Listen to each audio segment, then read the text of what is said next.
Alright guys, I am outside of Alliance, Nebraska at an art installment known as Carhenge. So England has Stonehenge and Nebraska has Carhenge. I don't know the story, but someone put a bunch of cars in the ground here. I think there's probably some information over here. I should have probably read this before I decided to make a video. Sometimes I'm not the most epic presenter. I apologize, guys. But so you've got the main exhibit here, and so Jim Reender, that's the dude. That's the dude's name. He wanted to call it Stonehenge West. Blah blah blah. 1987. They dedicated it in 1987. So there we go. That's the original. You know what? All you can see is my shadow. So the sun is right behind me. Sorry about that. There's the camera shadow. There we go. So you can see there's the guy there, the artist that built it. You can see him lifting it up with the crane. There's no mystery of how Carhenge was made, unlike Stonehenge. You can see the forklift lifting up the old cars. Let's go get a little closer look at these. Now, I don't think that they were always this blue color, but it is definitely like a gray. So from like a distance, it looks kind of like Stonehenge. So I can see why they painted them this color. And if you notice, so another place that's famous that has cars buried in the ground is Cadillac Ranch outside of Amarillo, Texas.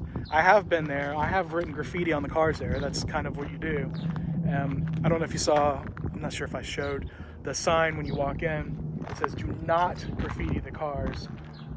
This is an art installation, and they don't want people affecting the art installation as it is. So that's fair, and it looks like there are a couple of layers of paint on these things, so they have to probably repaint them every so often. And I think we've got them set up exactly the same as Stonehenge in England. I've not been there. I've not been to England. I was supposed to have a layover at London Heathrow like next week or a week and a half, but that is not happening. I'm wearing this Vakken 2020 shirt. That's not happening either. Somebody in a grocery store asked me, what is Wacken? I'm like, oh, it's a music festival in Germany. I didn't say heavy metal festival because I was in nowhere, Kansas or Nebraska or somewhere.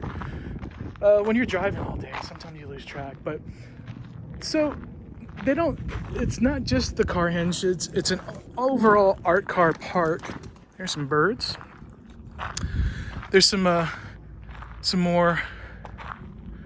more back here, and some more up here. Get a little bit closer view. Got a fish coming out of the ground. A little dinosaur.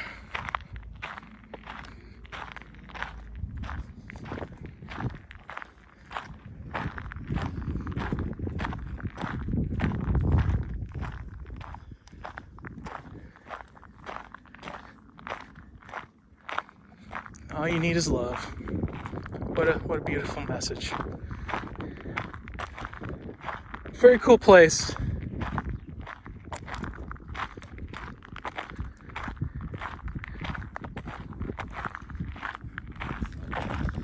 It's a very, very cool place here in Alliance, Kansas. Very much worth the stop on the most epic adventures.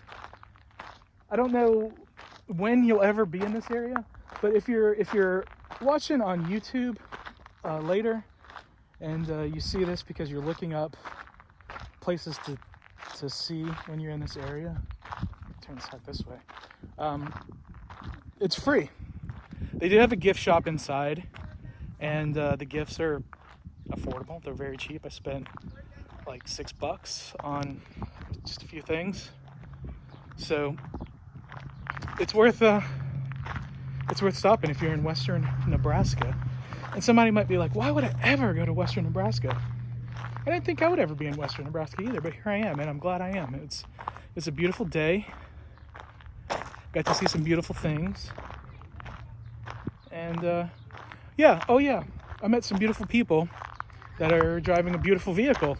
So I'm gonna go ahead and cut to that now. So that's gonna be it from Carhenge. Just check out this short little interview I just did. Hey guys, I'm here with Justin and Michelle. I am in outside of Alliance, Nebraska at Carhenge. And these guys are driving this cool hearse. I saw them driving down the road with, what is this called in the front again? A blower. A blower. Now Justin or Michelle, either one of you, why would you do that?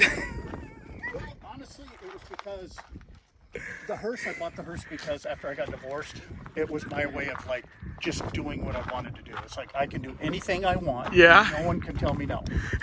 And then was looking at Wasteland Weekend in California, and of course their inspiration is Fury Road and the Mad Max movies. And I was watching Fury Road, and the light bulb literally came on of like, you know what'd be cool on a hearse? A blower. And the fun thing is that people that get it. Right. They're like, oh, that's awesome, and they wave and they have a great time. And it's one of those that it honestly makes people smile because they're like, oh, that is so cool. Like I said, you guys just drove past me on one of the roads back here. I was going out. I went to Scotts Bluff and I went to Chimney Rock before I came here. And yeah, you guys passed me and I was like, what?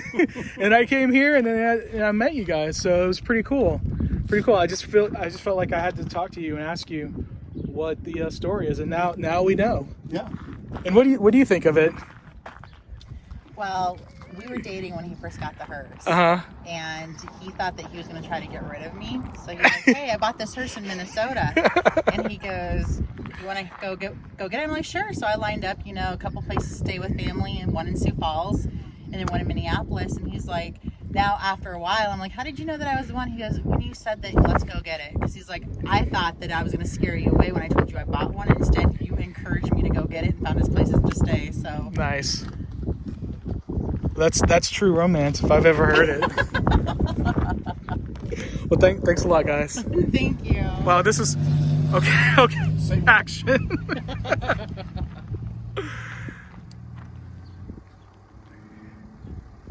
Nice. We will be sure to promote you. Thank you.